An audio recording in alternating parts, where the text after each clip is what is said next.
बहन है, अपनी नहीं है, क्या है? चचेरी बहन है। विदा करता है, बोला मैं अपनी बहन को अपने हाथों से क्या करूंगा? विदा करूंगा। जैसे ही रथ पर सवार होता है और बहन देवकी को विदा करने लगता है, देवता लोग स्वर्ग जाकर के भगवान नारायण से वैकुंठ जाकर के स्तुति करने लग जाते हैं। जैसे ही देव लोग भगवान की स्तुति करते हैं, देवताओं के प्रसन्न होने पर नारायण क्या है? आकाशवाणी कर देते हैं, हे कंस, जिस बहन को तो इतनी प्रेम से, इतने औदार्य से, इतनी धर्मता से, इतनी शालीनता से क्या है विदा कर रहा है, इसी का अष्टम गर्भ तेरी मृत्यु का कारण है।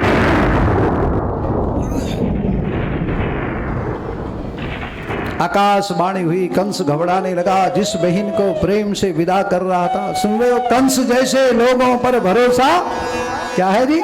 नहीं करना है। देखो अभी इतने प्रेम से विदा कर रहा था, अब पता चला इसी का 8वां गर्भ मेरा मृत्यु का कारण है, और वहीं पे तुरंत क्या है? खड्ग निकाल दी, तलवार निकाल दी। भगवान कह रहे हैं जिसके गर्भ से मुझे जन्म लेना है, उसके रथ को कंस जैसे लोग हांके, उसका सारथी क्या हो? अधर्मी कंस हो। इसलिए भगवान ने कहा इससे पाला छुड़ाओ, पीछा क्या करो? पीछे करो। मेरे रथ को हाँकने वाला कोई सारथी धर्मज्ञ होगा। ऐसे होगा? पुण्यात्मा होगा। आकाशवाणी हुई, सब देवता लोग भगवान के पास गए।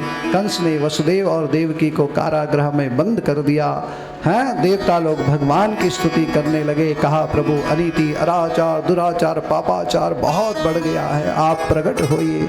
गौ माँ का, जब देवता गए तो प्रकट नहीं हुई, फिर गौ माता को साथ में लेकर के क्या है पुनः देवता भगवान के पास गए। और जैसे ही गाय गई, भगवान क्या हो गए? आनंदित हो गए। बोले जरूर आऊंगा इस धरती पर। यदा यदा हि धर्मस्य ग्लानिर्भवति भारत, और अभ्युत्थानमधर्मस्य तदात्मानं सृजाम्यहम्।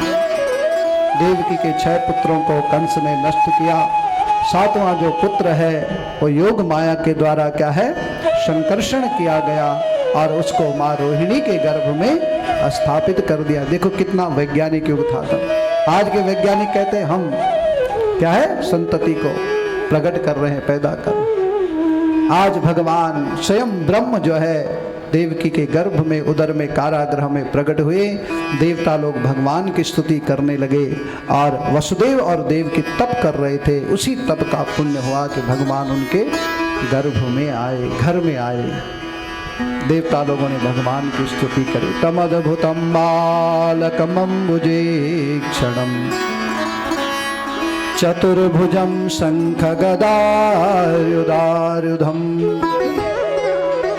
श्रीवत्सलक्ष्मं गलतोस्तु शोभितं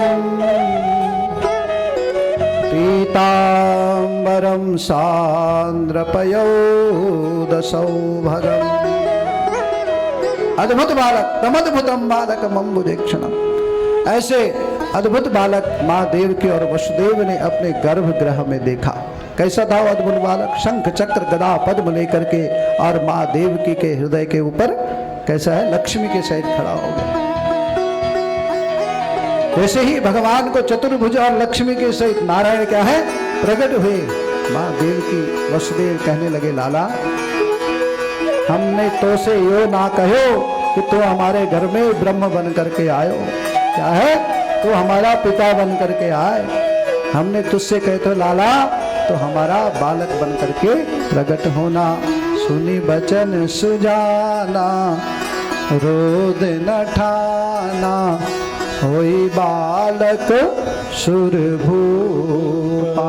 माँ के वचनों को सुनकर आर ब्रह्म भी क्या है? बड़े से विश्वराट से छोटा बन गया। सहस्त्र शीरिखा पुरुषः सहस्राक्षः सहस्रपात। हजारों सर वाला, हजारों भुजाओं वाला, हजारों पांव वाला, हजारों उदरों वाला अनेक ब्रह्मांड जिसमें क्या है? समाहित है। वो क्या बन गया? चतुर्भुज से द्विभुज बन गया, और बड़े से छोटा। अवतार का अर्थ है उतरना, ऊपर से अवतरति सह अवतार। बड़े से छोटा बनना, स्वर्गलोक को छोड़कर मृत्युलोक में उतर जाना, 4 भुजाओं को छोड़ करके द्विभुज बन जाना, विशाल का शरीर को छोड़ करके बालक एक दिन का बालक बन जाना। माँ ने कहा, वसुदेव जी ने कहा, लाला हम आपको अपना बालक जैसा स्वरूप देखना चाहते हैं। और भगवान तुरंत क्या बन गए? छोटे बन गए। बोले जब बच्चा पैदा होता है, बालक जब पैदा होता है, बालिका, वो कोई वस्त्र सहित पैदा होते हैं लाला? तो कपड़े वपड़े पहन करके पहले ही ठाट बाट से आयो है। नंग धड़ंग कैसे है? नग्न। भगवान कह रहे मैया लज्जा रख, ये दुनिया है ऐसे ही मेरे शरीर को दे। ब्रह्म को कौन? ये जो वस्त्र है ये माया है। क्या है?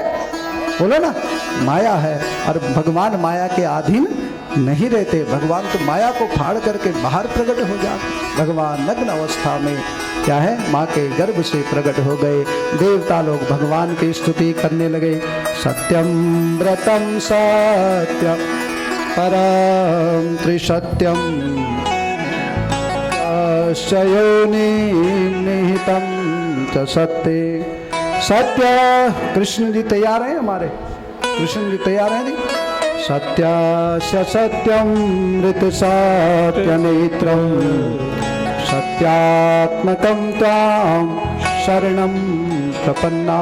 भाद्रपद कृष्ण अष्टमी तिथि, रोहिणी नक्षत्र और रात के 12 बजे। कौन सा वार था बताइए ना? बुधवार। कौन सा वार था? बुधवार। रोहिणी नक्षत्र, अष्टमी तिथि, रात के 12 बजे। क्योंकि भगवान राम कब आए? दिन के 12 बजे। तो भगवान राम मर्यादा पुरुषोत्तम थे, इसलिए दिन में प्रकट हो गए। और मेरे कन्हैया माखन चोर थे, इसलिए रात को प्रकट हो गए। समझ रहे आप?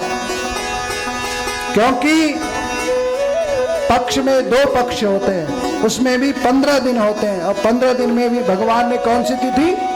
बीच वाली जो तिथि अष्टमी, रात को आए हैं भगवान, इसलिए नवमी को भगवान का नंद उत्सव हुआ। तो 15 दिन की बीच की तिथि कौन सी है? अष्टमी। सर से और 5 का, सर से लेकर और पांव तक जो बीच का भाग हो क्या है? हृदय है। और भगवान कहाँ प्रकट होते हैं? बोलो ना, हृदय में प्रकट होते हैं महाराज। यह कथा है। जैसे ही भगवान आए हैं, स्वर्ग से पुष्प वृष्टि होने लगी और सब लोग, देवता लोग भगवान की स्तुति